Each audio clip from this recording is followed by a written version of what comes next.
And we're at the end of this topic on the analysis of dividends and share repurchase.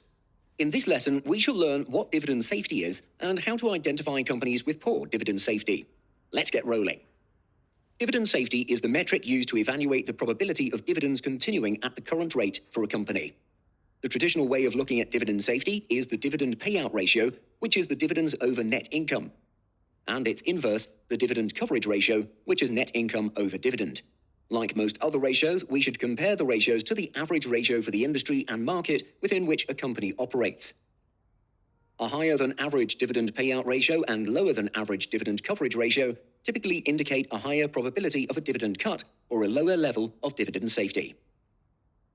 Small, young companies generally pay little or no dividends, preferring to reinvest internally for growth.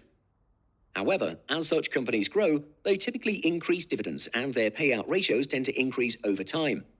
Large mature companies often target dividend payout ratios of 40 to 60%, so that dividend coverage ratios range from about 2.5 times to 1.7 times. Another ratio to analyze dividend safety is the free cash flow to equity coverage ratio. Rather than using net income as the metric for earnings, we use FCFE instead. The FCFE coverage ratio also considers the amount spent on share repurchases as part of the total distribution to shareholders. You'll learn FCFE extensively in the Equity Investments course. For now, take it that FCFE is the cash flow available for distribution to shareholders, and one way to calculate it is to take the cash flow from operations minus fixed capital investments plus net borrowings. If the FCFE coverage ratio is significantly greater than 1, the company is improving liquidity by using funds to increase its cash reserve and/or marketable securities.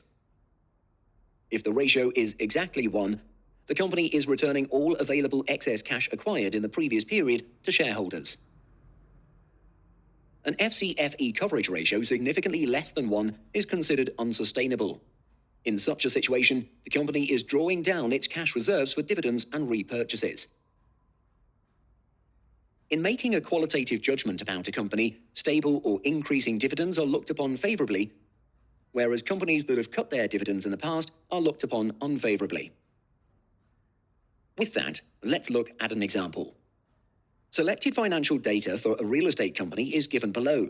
Due to a global health crisis, the net income of the company plunged by 58% in 2020, but the company decided to maintain its dividend payout of $125 million.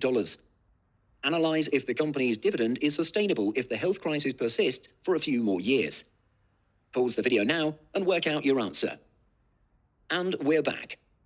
Let's first calculate the dividend coverage ratio, which is the net income over dividends. We see a sharp drop from 1.69 to 0.71 in 2020. This suggests that the company is paying out much more than it earned.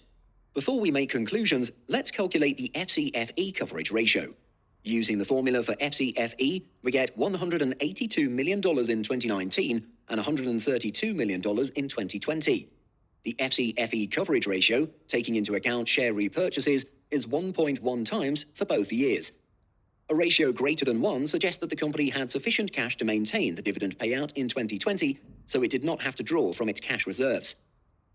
Looking deeper, we can observe that CFO dropped by 26% in 2020 as compared to 58% for net income.